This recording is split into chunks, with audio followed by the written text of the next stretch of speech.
Coming up with Ross Ramsey, we're going to talk a little bit about the speaker's race. We're going to talk about the 2/3 rule that...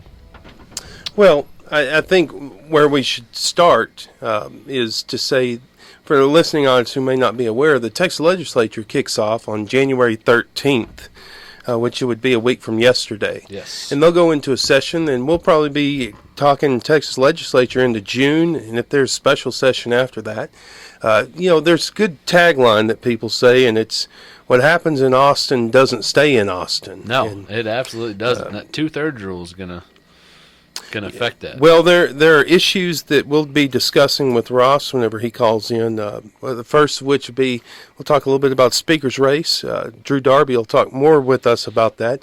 It has significant impact for all regions of Texas, especially West Texas. Then we'll get into a few issues that we want you to tune in for. Our treatment on this program has been that we want to handle issues and handle them fairly, but we want the issues that we do address, we want them to be pertinent to the rank and file West Texan, whether that's in an urban environment or a rural environment. And so what we have access to is to look at issues and to run through what is going to affect us, have the greatest impact on our region. And we're so pleased to be able to have good resources down at the Capitol, like Ross Ramsey. And if you turned into the program on Monday, you heard Scott Braddock, who are able to report to us what's going on and give us a fair hearing of those things. And then you'll hear Cliff and I discuss those issues and go back and forth, try to look at each side, and then maybe get into some West Texan views on it. And we'd take your views as well. Yeah. On our Twitter, if you want to tweet at us, at West Texas Drive. You can also call into the program. 745-5800. And we'd love to hear your feedback as we go along. Also, leave us a comment on our Facebook page, West Texas Drive. Yeah. Well, before Ross calls in, we had a story come out, about 2 hours ago? Yeah. The education lawsuit. Jay, do you have that pulled up? If you don't. Well, what we found out this afternoon is that, and I'll read, it's from the Quorum Report, a decision in the school finance case could be delayed to early 2016. We've had a judge already say that the school funding in this state is inequitable and has ruled that way. It's been appealed to the Supreme Court, the Texas Supreme Court. And so as of today, it could be delayed until 2016 if the Supreme Court agrees to a proposed briefing filed with the High Court by the state late on Tuesday afternoon. Right. Now, that court case, that has some pretty substantial ramifications. 5.4 billion points of well, go ahead. One of the huge things that is going to come out of that case, the judge, and I think I'm saying is Dietz. Is that how it? Dietz. Dietz. Yeah. Dietz. Sorry, I got one person right this morning on their last name, and I was bound to botch another one when it came up. Mm-hmm. But essentially, quite literally, he found the funding mechanisms of the ad valorem taxes to be unconstitutional. Yeah. He basically said, well, this just constitutes a state property tax, and you can't do that. And that's where ISDs get a lot of their money. Well, and it was in 404 pages within his ruling, District Judge John Dietz. And we look forward to talking to Ross. Maybe we'll be able to touch on that whenever he calls in. Speaking of Ross Ramsey. Well, ladies and gentlemen, Ross Ramsey is an executive director and co-founder of the Texas Tribune. Before joining the Tribune, Ross was editor and co-owner of the Texas Weekly for 15 years. He worked in government as an associate deputy comptroller, policy director, and communications.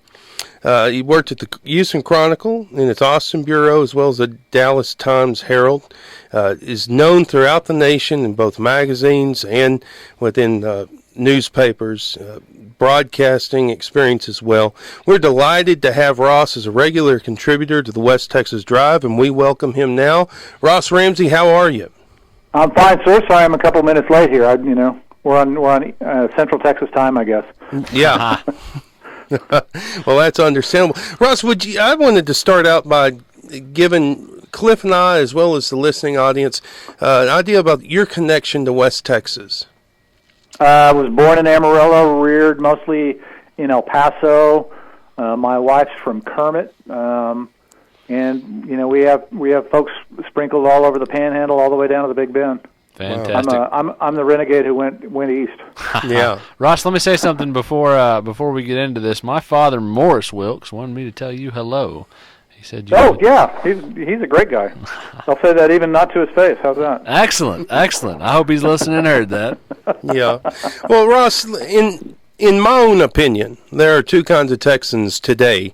There are those who say the Texas Tribune is the state's news leader, and those who lie about it and say it's not. But the Tribune, which the listeners can find at texastribune.org, is innovative in that it's produced digitally and how it's supported through nonprofit. Would you talk to us a little bit, as the co-founder of the Tribune, about what you launched out to do and why you launched out to do it?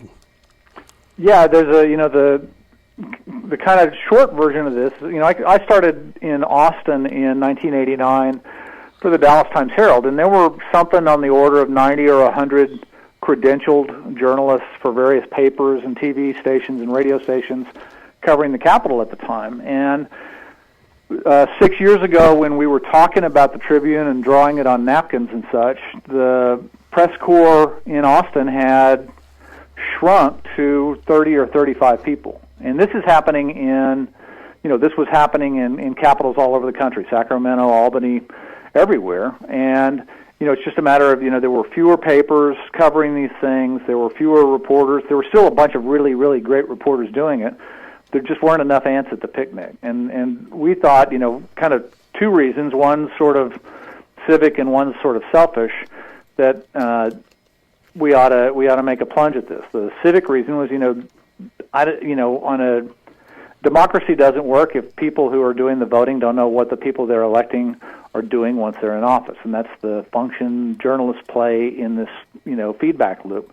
The selfish reason was we were journalists and we wanted jobs.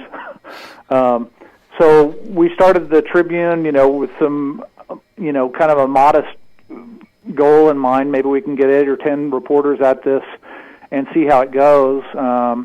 We just requested our credentials for the coming legislative session and asked for 28 sets of credentials. Wow. So we've grown quite a bit. I think somebody did a national study. We're the largest state house bureau. The Tribune is the largest state house bureau in any state in the country. Wow. And what's really kind of cool about it, and is that the thing I was curious about when we were starting was how many people are really interested in this. The newspapers have pulled back for various reasons, and our hope was that it wasn't because people didn't want to read about this anymore. And one of the encouraging things over the last 5 years, since we actually turned the thing on, was how many people, across the political spectrum really want this kind of news and are really interested in this kind of coverage. It's been really, really rewarding. Yeah. Well, and I can say this, that as I begin to look at the legislature and learn for myself, the Tribune's been a great help.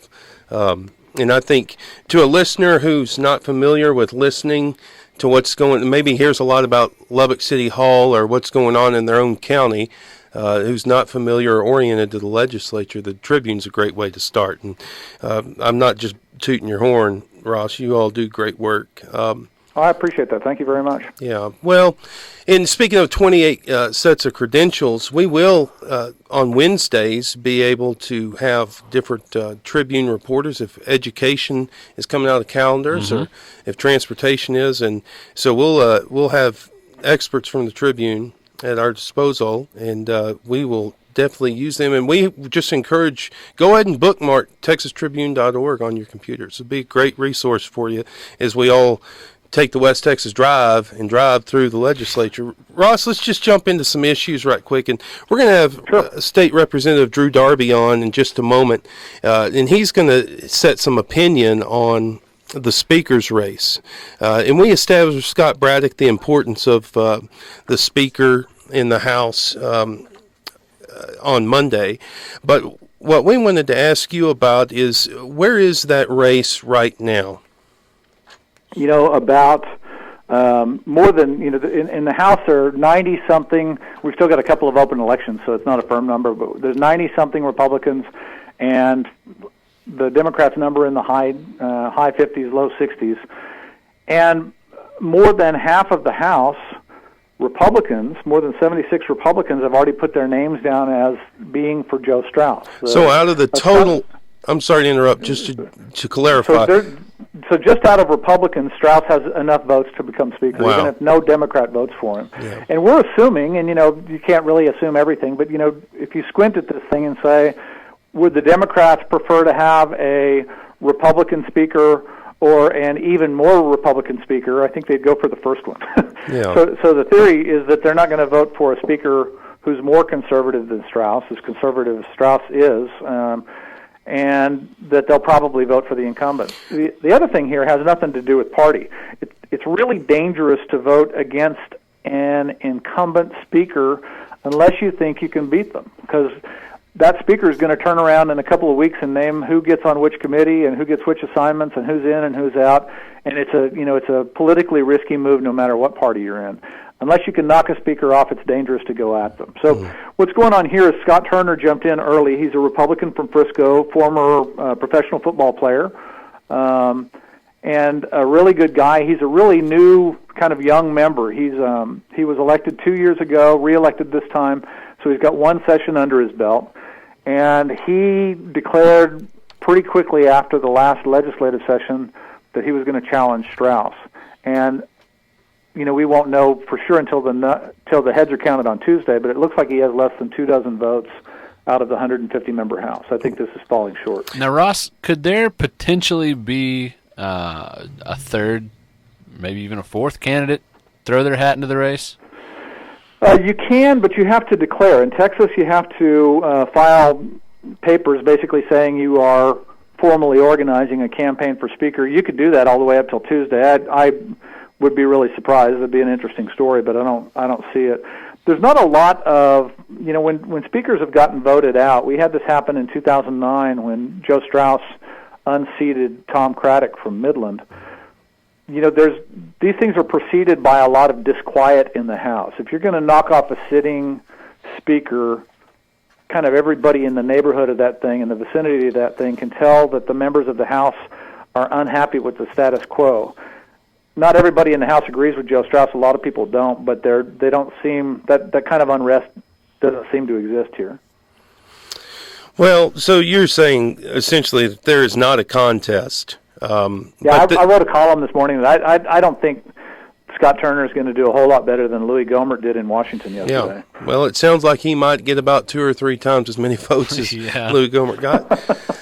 Well, that's true. But isn't it also safe to say that the Strauss supporters kind of want this vote just to show how much support Strauss will have from the legislature?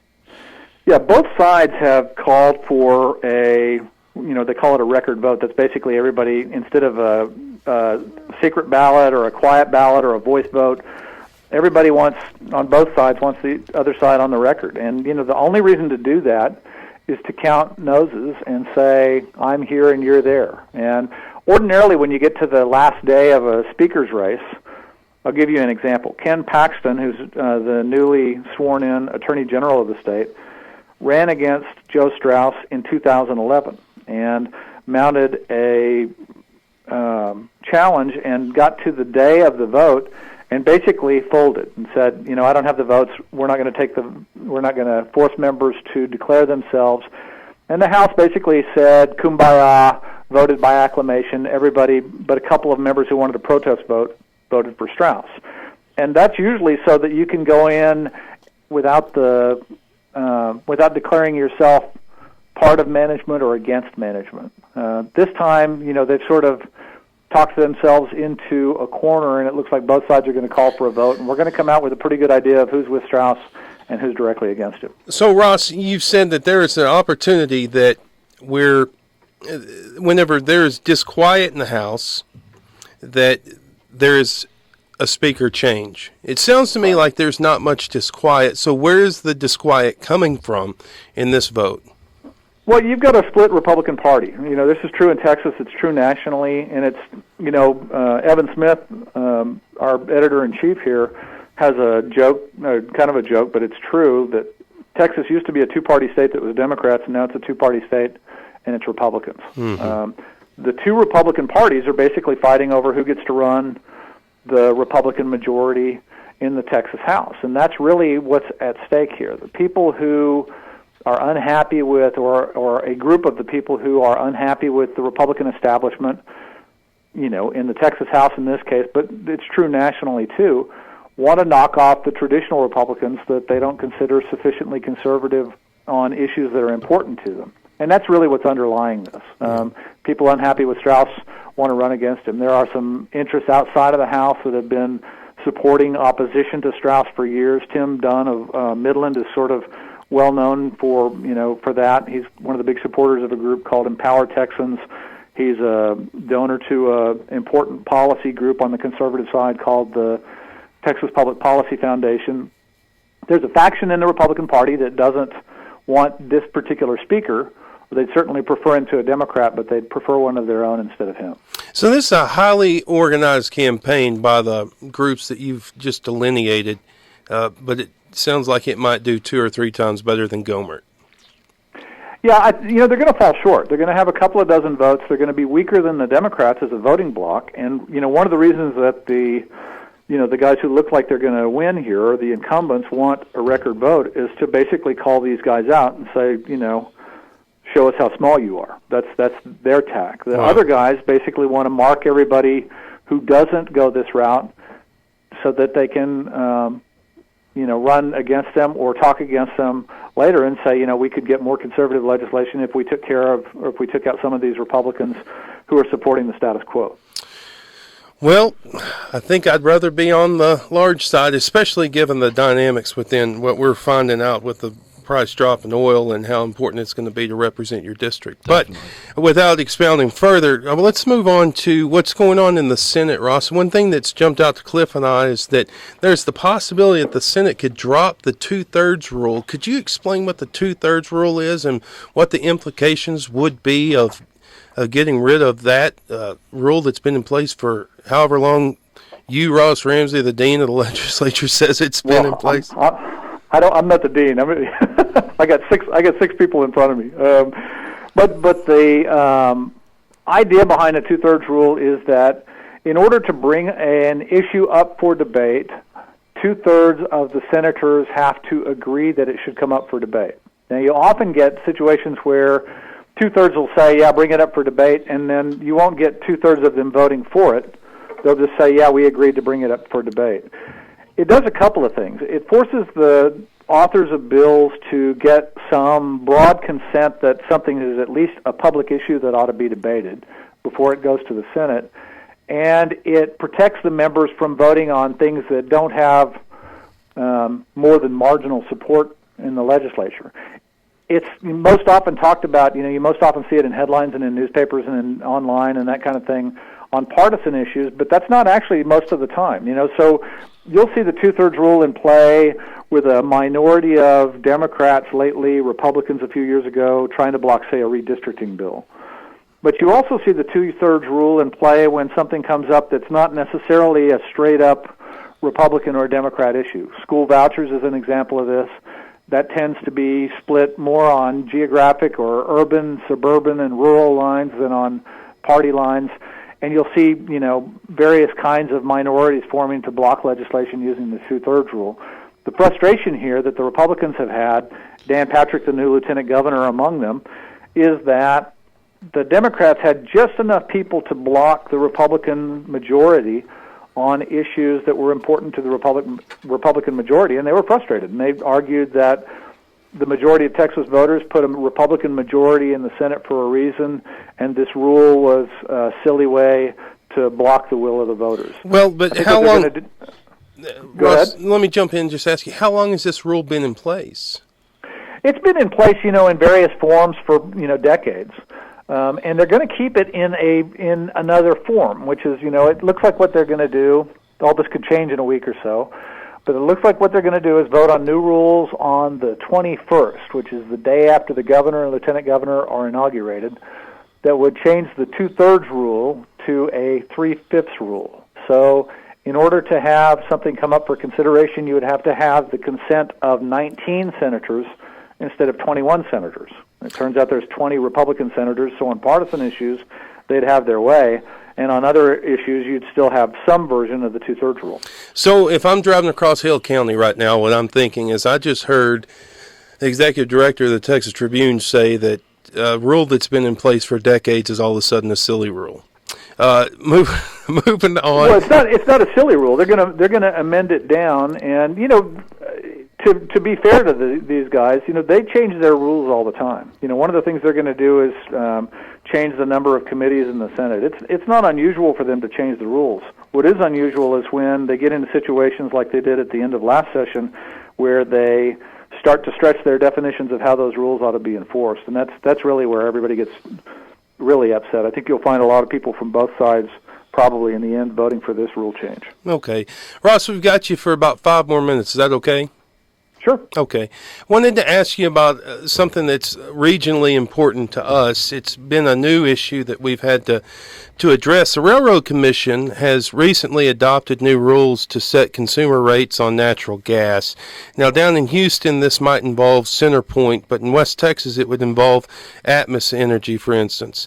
The mayor of Lubbock and the pro tem of Lubbock recently spoke at a Railroad Commission hearing, citing that this is fundamentally unfair, and essentially claimed that the Railroad Commission had undercut the ability of municipalities, large and small. Lubbock is the hub city, so the hub itself, but also the cities outside, to negotiate their own rate increases with these energy firms.